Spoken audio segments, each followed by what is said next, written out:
इतना भारी है।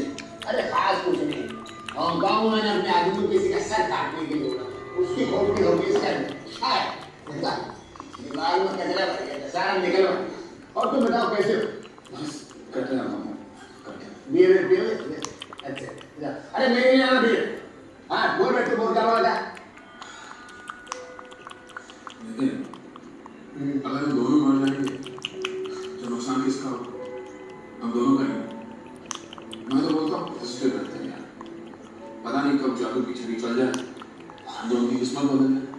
20 साल से मैं भी यही सोच रहा हूँ। वो जादू की छड़ी घूमती तो है, लेकिन अपनी जिंदगी और बदतर हो जाती है। अरे कब किस्मत पलट जाए कोई नहीं बता सकता। अभी वो अपना मामू को देखना है, चाइना मान वाला साला दिन भर कचरा उठा के बेचता था यहाँ पर, रात को इधर ही सोता, वो भी 5 साल पहले। और अब देखना फटाफट उसकी चौकी